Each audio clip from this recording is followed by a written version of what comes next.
Hi friends, ഞാൻ എൻ്റെ അടുത്ത യാത്രയിലേക്ക് പോവുകയാണ്. ഞാനിപ്പോൾ എറണാകുളം സൗത്ത് റെയിൽവേ സ്റ്റേഷനിലാണ് നിൽക്കുന്നത്. എൻ്റെ ട്രെയിൻ ഏകദേശം ഒരു 9:35 ഇവിടെ എത്തും എന്നാണ് പ്രതീക്ഷ. എത്തി ഗൈസ്, എത്തി ഞാൻ കയറട്ടെ കേട്ടോ. ഈ ട്രെയിനിൽ കയറുമ്പോഴുള്ള ഏക പ്രശ്നം എന്ന് വെച്ചാൽ ഏതാണ് കോച്ച് അല്ലെങ്കിൽ ഏതാണ് നമ്മളുടെ സീറ്റ് എന്ന് കണ്ടുപിടിക്കലാണ് മെയിനായിട്ടുള്ള പ്രശ്നം. അയ്യോ, ഫൈനലി ഞാൻ എൻ്റെ സ്പേസ് കണ്ടെത്തി. ഞാൻ ഈ അവിടെ വന്നിരിക്കട്ടെ. Okay, set. അങ്ങനെ ഞങ്ങളുടെ യാത്രയിൽ ഫസ്റ്റ് ടൈം സദ്യ കഴിക്കുന്നു.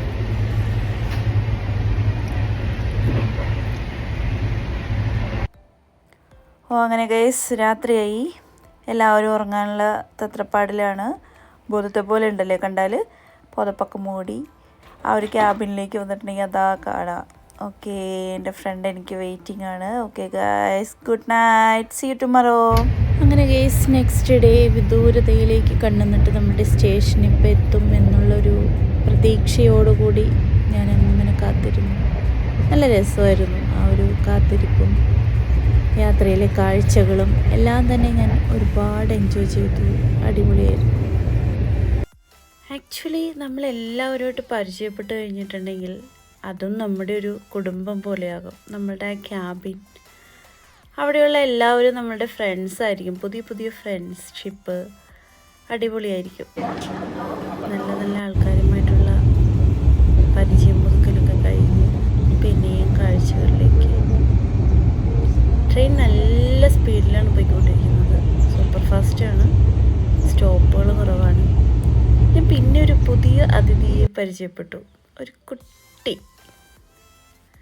ആ കുട്ടി എല്ലാവരുമായിട്ടും വളരെ പെട്ടെന്ന് അടുപ്പത്തിലാവുന്ന കുട്ടിയായിരുന്നു. സോ ഞങ്ങൾക്ക് നേരം പോകാനായിട്ട് ഒരുപാട് നല്ല നല്ല കാര്യങ്ങളുണ്ടായിരുന്നു. ആ കൂട്ടത്തിലൊന്നാണ് ഈ കുഞ്ഞ്. എല്ലാ യാത്രയിലും ഉണ്ടാവും ഈ പറഞ്ഞ പോലെ ഒരു കുട്ടി ഞങ്ങൾക്ക് കളിപ്പിക്കാനും അതിൻ്റെ ചിരിയും കളിയൊക്കെ കണ്ട് എൻജോയ് ചെയ്ത്. ഓരോ സ്റ്റേഷൻ എത്തുമ്പോഴും ഓരോരുത്തർ ഇറങ്ങി പോകുമ്പോൾ അവർക്ക് ബൈ ബൈ പറയലാണ് ഞങ്ങളുടെ പരിപാടി. അങ്ങനെ ഇവരും സ്റ്റേഷനിലിറങ്ങി അവരോട് ബൈ ബൈ പറഞ്ഞു. നല്ല ആൾക്കാരാണ് ഒരുപാട്. അതാ പറഞ്ഞത്, നമ്മളുടെ യാത്രയിൽ ഒരുപാട് നല്ല നല്ല ആൾക്കാരെ പരിചയപ്പെടാനും ഓർമ്മകൾ പുതുക്കാനും ഒക്കെ കഴിയുന്നൊരു, അവരുടേതായ ഒരുപാട് കാര്യങ്ങൾ നമുക്ക് ഷെയർ ചെയ്ത് തരാനും. നമ്മൾ വിചാരിക്കും പ്രായമായി കഴിഞ്ഞാലൊന്നും യാത്രയൊന്നും ഇഷ്ടപ്പെടാത്തവർ, പക്ഷെ ഒരുപാട് പേര് നമ്മളുടെ ട്രെയിനിൽ തന്നെ ഉണ്ടായിരുന്നു. ഒരുപാട് പേര് വയ്യെങ്കിൽ കൂടി യാത്രയെ ഇഷ്ടപ്പെടുന്ന ഒരുപാട് പേരുണ്ടായിരുന്നു. എല്ലാവരും ഈ പറഞ്ഞ പോലെ ഇതാ നോക്കിക്കേ, ഓരോരോ തിരക്കിലാണ്. കാലത്ത് എണീറ്റ് പല്ല് തേക്കുക, അടുത്ത സ്റ്റേഷനിലേക്ക് ഇറങ്ങുക, അങ്ങനെയൊക്കെ. അങ്ങനെ എൻ്റെ സ്റ്റേഷനെത്തി. ഞാൻ പരിചയപ്പെട്ട ആൾക്കാരുമായിട്ടൊരു സെൽഫി. ദെൻ എൻ്റെ സ്ഥലമെത്തി ഗൈസ്. യെസ്, ഹരിദ്വാർ എത്തിയതിൻ്റെ വലിയ സന്തോഷത്തിലായിരുന്നു ഞാൻ. അവിടെ ടാക്സിക്കാരോടിയെത്തും, എവിടേക്കാണ് നമ്മളെ കൊണ്ടുപോകേണ്ടതെന്ന് വെച്ചാൽ കൊണ്ടുപോകാമെന്നും പറഞ്ഞ്. ഹായ് ഗൈസ്, അപ്പം ഞങ്ങൾ ഹരിദ്വാർ എത്തി. ഇനി എവിടേക്കാ പോകുന്നത്? ഹോട്ടലിലേക്ക്. റൂം എടുത്തിട്ട് ഫ്രഷ് ആയിട്ട് ഞങ്ങൾക്ക് ഗംഗാരതി കാണാൻ വേണ്ടിട്ട് പോകണം. ഞങ്ങൾ ഭയങ്കര എക്സൈറ്റഡ് ആട്ടോ. ഫസ്റ്റ് ടൈമാണ്, അറിയില്ല എങ്ങനെയാണെന്നുള്ളത്.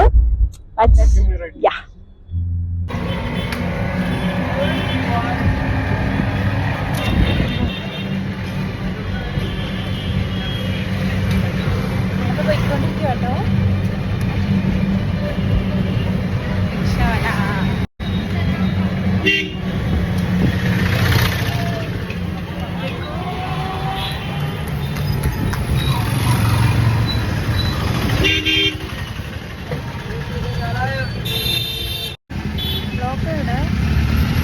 പൊല്യൂഷൻ ഭയങ്കരമായിട്ടുണ്ട് കേട്ടോ. Polluted area.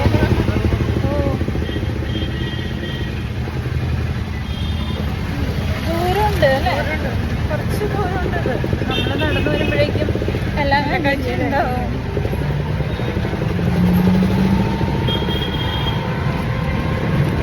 സൗന്ദര്യം ആസ്വദിക്കാൻ വേണ്ടിയിട്ട് വന്നിട്ട് കാര്യമില്ല. ഇതൊരു എന്താ പറയാ, വിശ്വാസം അതൊക്കെയാണ്. ഗംഗ ഇതാണ് ഗംഗാത്തി പറയാ. ഇതാ എല്ലാവരും കുളിക്കണു. ത്രിവേണി സംഘം അങ്ങനെ ഏതൊക്കെയാ? ഗംഗ, യമുന, അളകനന്ദ. അളകനന്ദ, അളകനന്ദയാണ് നമ്മൾ അവിടെ നിന്ന്.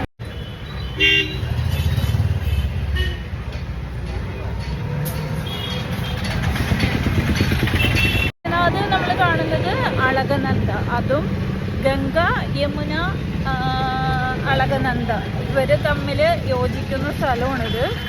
ഓക്കെ, നമ്മൾ ഏകദേശം അങ്ങോട്ടേക്ക് എത്തിക്കൊണ്ടിരിക്കണമെന്ന് തോന്നുന്നു. ഇവിടെ എത്തിയപ്പോൾ ഒരിത്തിരി ശാന്തത ഉണ്ടല്ലേ. ഓ, പീസ്ഫുൾ ഏരിയ ഒന്നുമല്ല ഇത്. സോ ഇങ്ങനെയുള്ള വട്ടൊക്കെ ഉള്ളവർ മാത്രം ഇങ്ങോട്ട് വന്നാൽ മതി.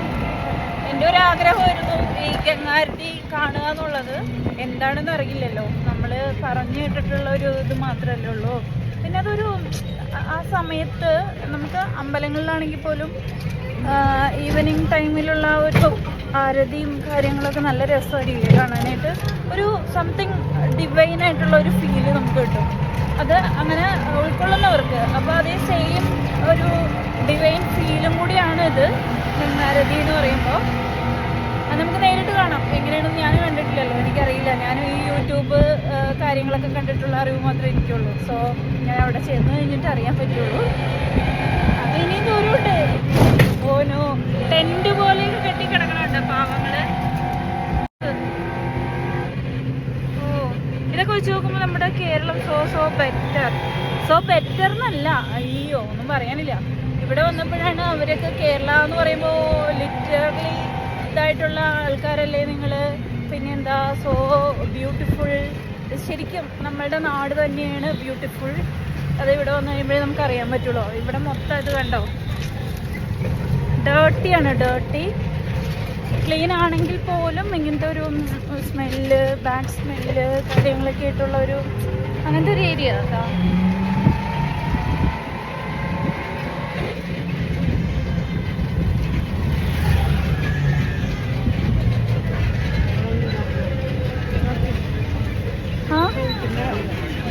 उधर है सामने वाले. हाँ हाँ हाँ हाँ दे दो. 30 है ना? 30 40. അപ്പം നമുക്ക് ഇവിടം വരെ എത്താനായിട്ട് ഞങ്ങളുടെ കയ്യിൽ നിന്ന് 40 റുപ്പീസാണ് ആയിട്ടുള്ള. ദൂരമുണ്ട്, കുറച്ച് ദൂരമുണ്ട്. ഓക്കെ, അപ്പം അതേ ഇതാണ് കാണുന്നതാണ്. നമ്മളവിടേക്ക് പോവാട്ടോ. ഉത്തരാഖണ്ഡ്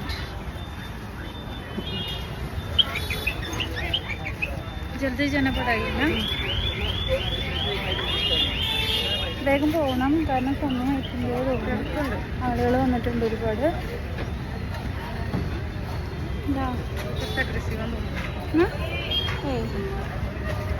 ഓ ലുക്കിംഗ് നൈസ്.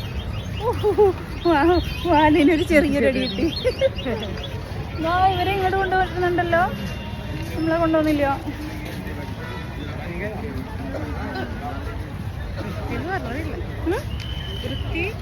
വൃത്തിയില്ല.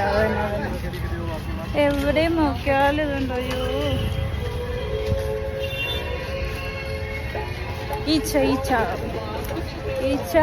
ഞാൻ വിചാരിച്ചത് നമ്മുടെ അവിടെ ഈച്ചേനെ കാണുമ്പോഴേക്കും ഒരു, പക്ഷെ ഇവിടെ വന്നു കഴിഞ്ഞിട്ടുണ്ടെങ്കിൽ അയ്യോ ഈച്ച, എവരിവേർ ഈച്ച.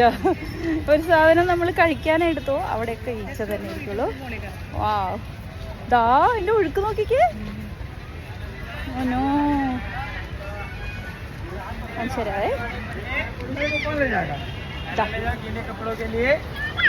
ഗംഗയാണിത് കേട്ടോ, ഗംഗ.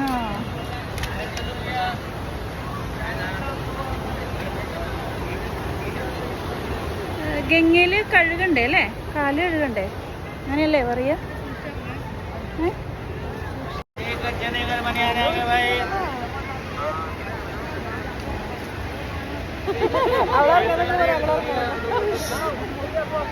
ഞാൻ ഇറങ്ങി എൻ്റെ കാല് കഴുകും. ഗംഗയില് ഇറങ്ങി കാല് കഴുകാൻ നല്ലതെന്ന് പറയണത്. ജസ്റ്റ് ഒന്ന് കഴുകുക അല്ലേ?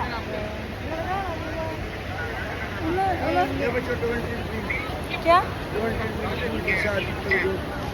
प्रसाद?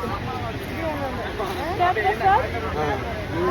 पूजा हो जाएगी, दीपदान हो जाएगा, सब फल उतारना पड़ेगा. अभी नहीं है ना? अभी या कभी करो शुभ कर्म तो. क्या शुभ कर्म तो अच्छा कर्म तो कभी कर लो. इसका क्या फायदा है? इसका फायदा मनोकामना पूर्ण होगा. गंगा मैया मनोकामना पूर्ण कराए. तो कोई भी नहीं कर रही है ना? सभी कर रहे हैं, करने वाले तो. मैं वहाँ से आ जाएगी. वो आपका मान लो. अभी नहीं, ठीक है. हेलो, जस्ट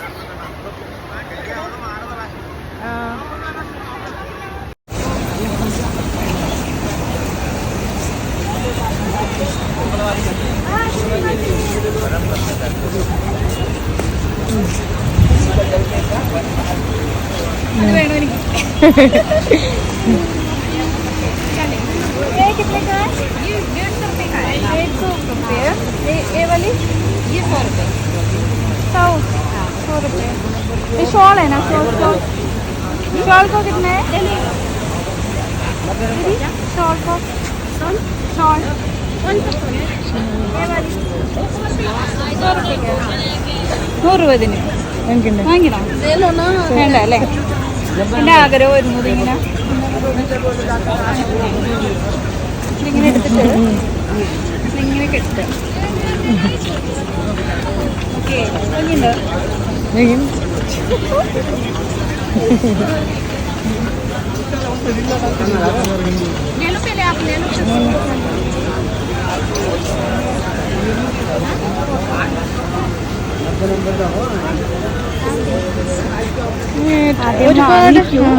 ഒരുപാട് ടാറ്റൂകളുണ്ടല്ലേ? ബിക്കോസ് ഇതൊന്നും എന്താ പറയാ നല്ലതല്ല. എന്താണിത്? അല്ല, ഇങ്ങനെ ചെയ്തിട്ടാണ് ഐ തിങ്ക് മറ്റേ ആളുടെ കയ്യിൽ ആളെവിടെ ചെയ്യുന്നല്ലേ പറഞ്ഞത്? അതുകൊണ്ട് വൃത്തിയില്ലാണ്ട്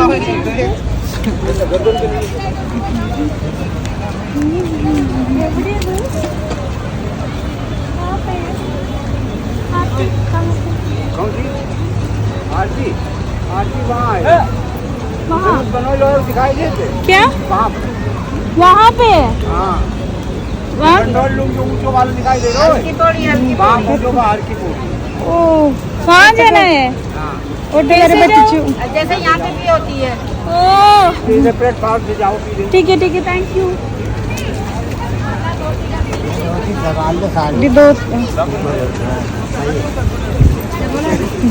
हाँ ഓട്ടോക്കാരനെ പറ്റിച്ചു. അവിടെ ആൾക്കാർ കൂടി. ഇവിടെ വെച്ചിരിക്കുന്ന ഈ പൂക്കളെല്ലാം തന്നെ ഗംഗയിൽ അർപ്പിക്കാനുള്ളതാണ്. ഓരോരുത്തർ വന്ന് പൈസ കൊടുത്തിട്ട് വാങ്ങിച്ചിട്ട് പോകുന്നത്. അതേപോലെ ആ കന്നാസുകൾ കാണുന്നത് ഗംഗയിലെ ജലം ശേഖരിക്കാൻ വേണ്ടിയിട്ടുള്ളതാണ്. ഇതൊക്കെയാണ് ഇവരുടെ ബിസിനസ്സും. ഓക്കെ, ഇത് ചെറിയ ചെറിയ വിഗ്രഹങ്ങൾ. അതിനകത്ത് കാളിയുണ്ട്, ശിവഭഗവാനുണ്ട്. അങ്ങനെ ഓരോരോ വിഗ്രഹങ്ങൾ വെച്ചിട്ട് അവിടെയും ചെറിയൊരു പൂജ. ഓക്കെ, കുറച്ചുകൂടി മുന്നോട്ട് പോകുമ്പോഴേക്കും ഇങ്ങനെയുള്ള കുറേ കാഴ്ചകളൊക്കെ കാണാം കേട്ടോ.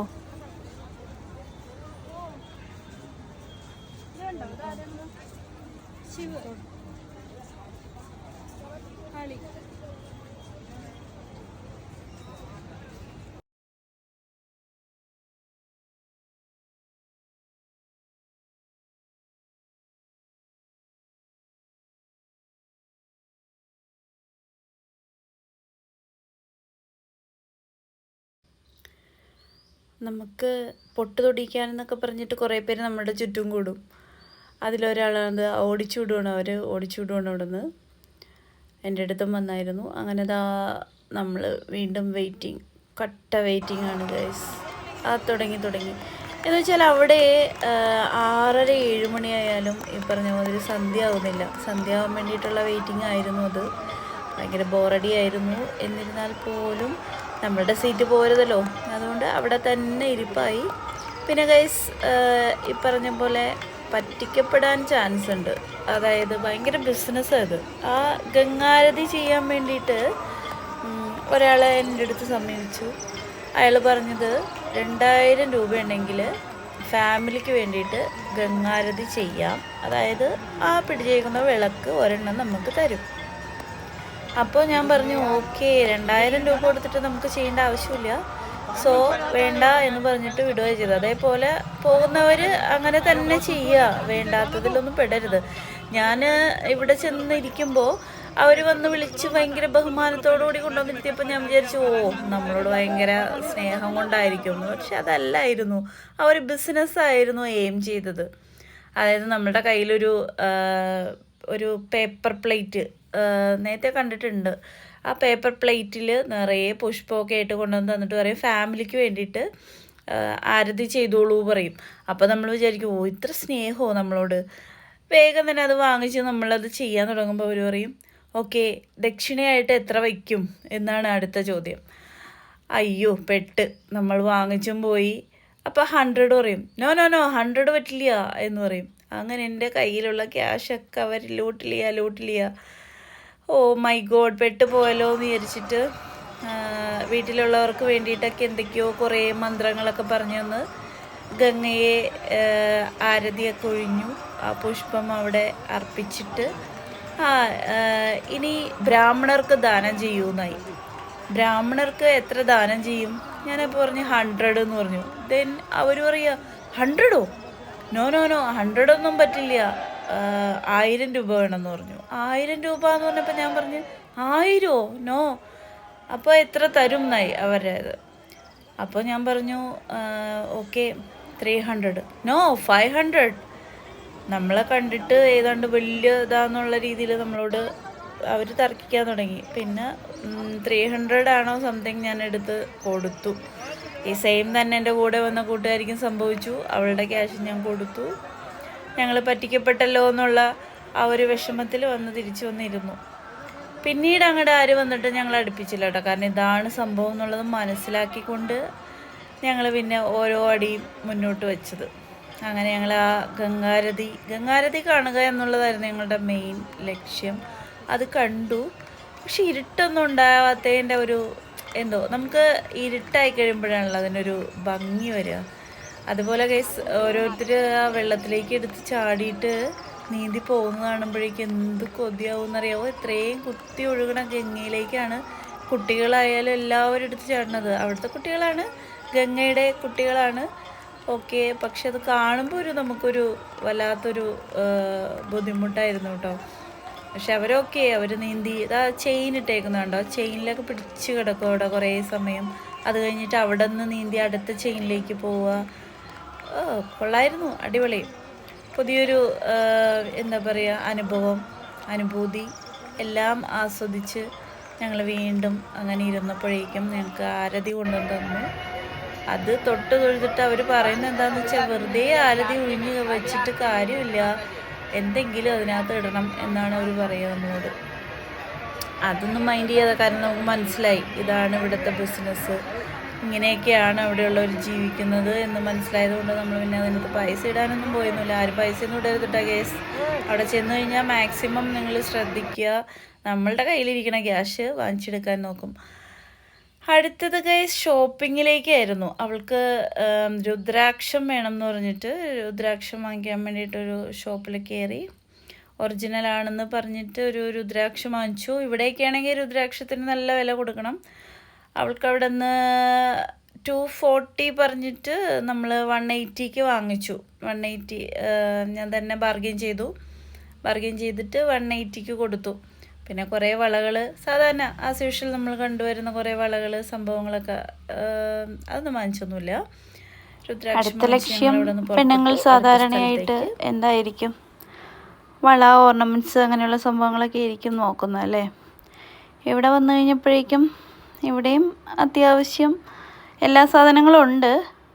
കൂടുതലും രുദ്രാക്ഷം പോലെയുള്ള സംഭവങ്ങളാണ്. വലിയ രുദ്രാക്ഷമാല അതേപോലുള്ള ഐറ്റംസാണ്. എനിക്ക് തോന്നുന്നു ഇവിടെയൊക്കെ അതൊക്കെ തന്നെയായിരിക്കും കൂടുതലും വിൽക്കപ്പെടുന്നത്. പിന്നെ കുറേ പാത്രങ്ങൾ, ചെറിയ എന്താ പറയുക, ഉരുളി പോലത്തെ ഐറ്റംസ്, അങ്ങനെയുള്ള സംഭവങ്ങളൊക്കെ തന്നെയാണ് അവിടെ.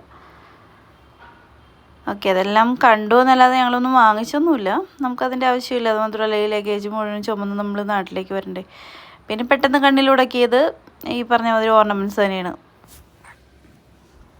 അകത്ത് ചെന്ന് ഓർണമെൻറ്റ്സ് ഒക്കെ നോക്കിക്കഴിഞ്ഞപ്പോഴേക്കും നമുക്ക് ആ ലൈറ്റിൻ്റെ ഇതിൽ നമുക്കത് കാണാൻ നല്ല ഭംഗിയായിരിക്കും. പക്ഷേ അത് പകൽ വെളിച്ചത്തിൽ കാണാൻ അത്ര സുഖം ഉണ്ടാവില്ല. അത് കാരണം പതുക്കെ അവിടെ നിന്ന് പുറത്തേക്ക് ഇറങ്ങി. എവിടെ തിരിഞ്ഞു നോക്കിയാലും ഈ പറഞ്ഞ പോലെ രുദ്രാക്ഷമാല അല്ലെങ്കിൽ മാല, വളകൾ, ഇതൊക്കെ തന്നെ ഉള്ളൂ.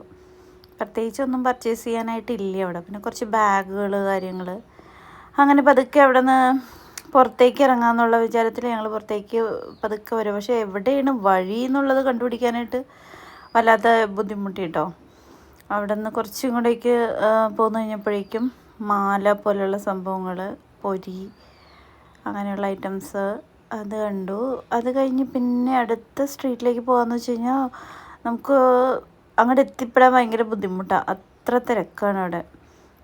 ഉള്ള ആളുകൾ മൊത്തം ആരതി കഴിഞ്ഞു തന്നെ എല്ലാവരും തന്നെ ഇപ്പം അങ്ങോട്ടേക്ക്. അപ്പം ഞങ്ങളിങ്ങനെ അവിടെ വിട്ടു പോവുക. ആരതി കഴിഞ്ഞു, ഇനി റൂമിലേക്ക് പോകണം. വിശന്നിട്ട് വയ്യ, നല്ല ബൂക്കിലേക്ക്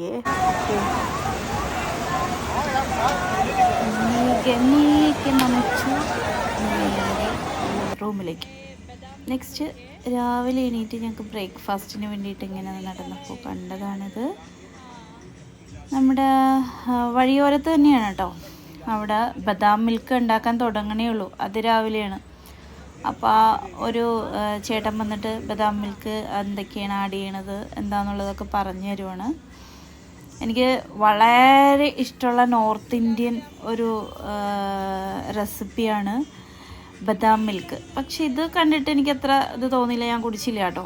ഞങ്ങൾ മണാലിയൊക്കെ പോയപ്പോൾ കിട്ടിയായിരുന്നു. എന്താ ടേസ്റ്റ് എന്നറിയാമോ? ശരിക്കും ആ ബദാമിൻ്റെയും കേസറിൻ്റെയും എല്ലാത്തിൻ്റെയും ആ ഒരു ഫ്ലേവറും എല്ലാം കൂടി വന്നിട്ട് ഭയങ്കര ടേസ്റ്റാണ്. ഇത് പക്ഷെ ഞങ്ങൾ കുടിക്കാൻ നിന്നില്ല, ഞങ്ങൾക്ക് വിശന്നിട്ട് വയ്യായിരുന്നു. നമ്മളിപ്പോൾ എന്താ പറയുക, അവിടെ നിന്ന് ഫുഡ് എവിടെ നിന്നെങ്കിലും കയറി കഴിക്കുകയാണെങ്കിൽ ഒരാൾക്ക് തന്നെ മോർണിംഗ് ബ്രേക്ക്ഫാസ്റ്റിന് മാത്രമായിട്ട് ഒരു 250-300 ആകും. അതുകൊണ്ടിട്ട് പരീക്ഷണാർത്ഥം ഞങ്ങൾ ഇറങ്ങിയതാണ് ആക്ച്വലി. പക്ഷെ നല്ലതായിരുന്നു കേട്ടോ. അപ്പോൾ എൻ്റെ ഫ്രണ്ടിന് ബടാപ്പാവ് ഭയങ്കര ഇഷ്ടമാണ്. എനിക്ക് എന്താണെന്നറിയില്ല, ഇങ്ങനെയുള്ള ഫുഡുകളോടൊന്നും ഒരു താല്പര്യമില്ല. പക്ഷെ നമ്മൾ മറ്റുള്ള രാജ്യങ്ങളിൽ അല്ലെങ്കിൽ മറ്റുള്ള നാട്ടിൽ ചെന്ന് കഴിഞ്ഞിട്ടുണ്ടെങ്കിൽ എല്ലാം എക്സ്പ്ലോർ ചെയ്യണമെന്നാണ് പറയുക. പക്ഷെ ഞാൻ ഈ പറഞ്ഞ പോലെ നോർത്ത് ഇന്ത്യയിൽ കുറേ പോയിട്ടുള്ളത് കൊണ്ടിട്ട് തന്നെ എനിക്ക് ആകെയുള്ള പ്രശ്നം വന്നത് അവിടുത്തെ ഫുഡ് പിടിക്കില്ല. എന്ന് വെച്ച് കഴിഞ്ഞാൽ ആലു പൊറോട്ട അതേപോലത്തെ സംഭവങ്ങൾ മാത്രം എല്ലാ ദിവസവും കഴിക്കുമ്പോൾ ഉള്ള ഒരു അവസ്ഥ, വല്ലാത്തൊരവസ്ഥയാണത്. എനിക്കത് എന്തോ പറ്റില്ല. അതുകൊണ്ടിട്ട് ഞങ്ങളിവിടെ വന്നിട്ട് അവൾക്ക് ബടാപ്പാവ് വാങ്ങിച്ചു കൊടുത്തു. ചായ സൂപ്പറാണ് അവിടുത്തെ, നല്ല മസാലയൊക്കെ ഇട്ടിട്ടുള്ള നല്ല ചായയായിരുന്നു. ഫ്രഷ് ആവാനായിട്ട് അത് തന്നെ ധാരാളം. പിന്നെ ഈ പറയുന്ന സ്ട്രീറ്റിൽ ഒരുപാട് കോളേജ് സ്റ്റുഡൻസും എല്ലാവരും വന്ന് കഴിച്ചിട്ട് പോകുന്ന സ്ഥലം അത്. കാരണം അവർക്ക് ഇത് തന്നെയാണ് നല്ലത്. ഞങ്ങൾക്ക് 2 പേർക്ക് കൂടിയിട്ട് ആകെ ആയത് 150 രൂപയായിട്ടാണ് ആകെ ആയത്. അതിൽ ബടാപ്പാവ് ഒരു 2 സെറ്റ് അവൾ വാങ്ങിച്ച് കഴിച്ചു. ഞാൻ കഴിച്ചത് എന്താ പേര്, പുലാവ് പോലത്തെ ഒരു സംഭവം, അതായത് മറ്റേ എന്താ പറയുക അവൽ ഇതാക്കിയിട്ടുള്ളത്, അതാണ് ഞാൻ കഴിച്ചത്. അപ്പോൾ എനിക്ക് ഈ ചേട്ടൻ എങ്ങനെയാണ് ബടാപ്പാവ് ഉണ്ടാക്കണേന്ന് അറിയാൻ വേണ്ടിയിട്ടുള്ള ഒരു ക്യൂരിയോസിറ്റിയിൽ ഞാനത് പോയി ഒന്ന് കവർ ചെയ്തു. ഇങ്ങനെയാണ് ബടാപ്പാവ് ഉണ്ടാക്കുക. അതായത് നമ്മളുടെ വലിയ റൊട്ടി പോലത്തെ ഒരു സംഭവം, അതെടുത്തൊന്ന് മറ്റേ ബട്ടറിൽ ഒന്ന് ചൂടാക്കും മീൻസ് ഒന്ന് ജസ്റ്റ് ഒന്ന് ഫ്രൈ ചെയ്തെടുക്കും. ദെൻ അതൊന്ന് കട്ട് ചെയ്തിട്ട് ഉരുളക്കിഴങ്ങ് സംഭവങ്ങളൊക്കെ മിക്സ് ചെയ്ത് അപ്പുറത്തൊരു സംഭവം വെച്ചിട്ടുണ്ട്. അത് ആ എണ്ണയിലിട്ട് മൊരിച്ചെടുത്തിട്ട് ഇതിൻ്റെ ഉള്ളിലേക്ക് വയ്ക്കുകയോ ചെയ്യണം. പിന്നെ എന്തൊക്കെയോ സവാള അതേപോലുള്ള സംഭവങ്ങളൊക്കെ അതിൻ്റെ ഇടയിൽ വെച്ചിട്ട്, പക്ഷെ നല്ല ടേസ്റ്റായിരുന്നു എന്ന് പറഞ്ഞു കേട്ടോ. ഞാൻ കഴിച്ചില്ല. എന്താ ചട്നി സംഭവങ്ങളൊക്കെ അതിനകത്ത് ഫില്ല് ചെയ്തിട്ട് ഒരുതരം സംഭവം. ഇത് നമുക്ക് ട്രെയിനിൽ കിട്ടും, പക്ഷേ ട്രെയിനിൽ കിട്ടുന്നത് വെറും തട്ടിപ്പാണ്. അതിനകത്ത് ആകെ ഈ ബണ്ണ് സംഭവം എടുത്തിട്ട് അതിൻ്റെ ഉള്ളിൽ ആ ഒരു ഇത് മാത്രം വെച്ചിട്ടാണ് വരിക. പക്ഷെ ഇവിടെയെന്ന് വെച്ച് കഴിഞ്ഞാൽ കറക്റ്റ് പ്രോപ്പറായിട്ടുള്ളതാ ഇതുണ്ടോ, ഇതാണ് ഈ സംഭവമാണ് അതിൻ്റെ ഉള്ളിൽ വയ്ക്കുക. അത് ഉരുളക്കിഴങ്ങാണ് ഇവരുടെ മെയിൻ. ഞാൻ കഴിച്ച സംഭവം ഉണ്ട് ഇത്. ഓക്കെ, ഉണ്ടോ പ്രോസസ്സ് ഇതാണ്. ഇതിൽ നിന്ന് എടുത്തിട്ട് ഫ്രൈ ചെയ്ത് അവർ ഇതിലേക്ക് എടുത്തിടും. 50 രൂപ 50 രൂപയാവുള്ളൂ. ടേസ്റ്റിയാന്ന് പറയണു. ഇതിനകത്ത് കുറച്ച് ചട്നി കാര്യങ്ങളുണ്ട്, ഗ്രീൻ കളറ്. എനിക്ക് തോന്നുന്നു മല്ലിയില പുതിന മിക്സിങ് ആയിട്ടുള്ളതൊരു ചട്നിയാന്ന് തോന്നുന്നു അത്. പക്ഷെ അത് ടേസ്റ്റാണ്. ഒരുപാട് പേര് വന്ന് വാങ്ങിച്ചിട്ട് പോകുന്നുണ്ട്. പാർസലായിട്ടും ഒക്കെ വാങ്ങിച്ചിട്ട് പോകുന്നത്. അവിടെയുള്ളവരുടെ മെയിൻ ഫുഡ് തന്നെ ഇതാന്ന് തോന്നുന്നു. അവർ കാലത്തെ കഴിക്കുന്നത് ഇതാണ്. എങ്ങനെയാണ്, ഹെൽത്തി ഫുഡാണോ എന്നൊന്നും അറിയില്ല. ബട്ട് ഓക്കെ, നമുക്ക് വിശപ്പ് മാറാനായിട്ട് ഇത് കൊണ്ടുവന്ന് വെച്ചു. നിമിഷ നേരം കൊണ്ടാണ് തീർന്നത് കേട്ടോ. ഞാൻ വാങ്ങിച്ചു, അതുകൂടാതെ ഒരുപാട് പേര് വന്ന് വാങ്ങിച്ചിട്ട് പോയി. ഇപ്പം ഇത്തിരി കഴിയുമ്പോൾ ഇത് കാലിയാവുന്നതാണ്. ഓക്കെ, അങ്ങനെ നമ്മുടെ വടാപ്പാവ് റെഡി ആയിക്കൊണ്ടിരിക്കണു. എടുത്തു വെച്ചു. അതിന് ഫില്ല് ചെയ്യാനുള്ള ഉരുളക്കിഴങ്ങിൻ്റെ ഒരു ബജ്ജി പോലത്തെ സംഭവം. മസാല ചേർക്കുന്നുണ്ട്. അവരൊരു മസാലയും ചട്നിയും സോസും എല്ലാം കൂടി. ഇതാണ് വടാപ്പാവ്. എന്നിട്ട് അതിൽ വെച്ചിട്ട് നമുക്ക് തരും.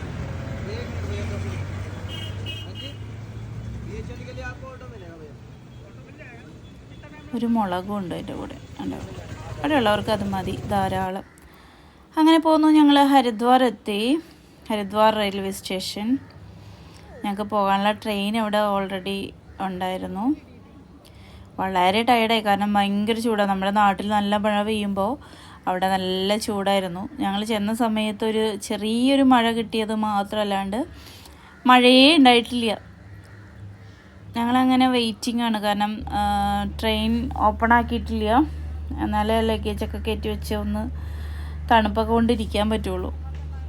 ഓക്കെ, ഒരുപാട് സന്യാസിമാർ അവരവരൊക്കെ പോകുന്നുണ്ട്. അവിടെ വെച്ച് തന്നെ മലയാളികളെ ഞങ്ങൾ പരിചയപ്പെട്ടു കേട്ടോ. അവർ കേദാർനാഥൊക്കെ പോകുന്ന കുറച്ച് ടീമിനെ പരിചയപ്പെട്ടു. അത് പ്രായമായവരേട്ടാ, 60-ന് മുകളിലേക്ക്, ഒരു 70 ആയവരായിരുന്നു. നടക്കാനൊക്കെ റെഡിയായിട്ട് കേദാർനാഥൊക്കെ പോകുന്നുണ്ടെങ്കിൽ നല്ല യാത്രയുണ്ട്. നല്ല യാത്ര എന്ന് വെച്ചാൽ സാധാരണ വഴിയോ ഒന്നുമല്ല, പക്ഷെ അവർ ഓക്കെയാണ്. അപ്പം അങ്ങനെ ഞങ്ങൾ ഹരിദ്വാറിനോട് വിട പറഞ്ഞിട്ട് നേരെ ഡൽഹിക്കുള്ള ഈ ട്രെയിനിന് വേണ്ടിയിട്ട് വെയിറ്റിംഗ് ആണ്. ഹരിദ്വാറിൽ നിന്ന് നമുക്ക് ഡൽഹി വന്നിട്ടാണ് നമുക്ക് പോരാൻ പറ്റുള്ളൂ. അപ്പോൾ ഇതിനകത്തേക്ക് ഞങ്ങൾ കയറാൻ പോവുക. അപ്പോൾ അടുത്ത യാത്ര ബദ്രിനാഥിലേക്കാണ് കേട്ടോ. അപ്പോൾ ഹരിദ്വാറിനോട് ബൈ ബൈ പറയുന്നു. ഞങ്ങളുടെ ട്രെയിനിൽ കയറി കഴിഞ്ഞു. നേരെ Delhi. Okay, bye by Haridwar.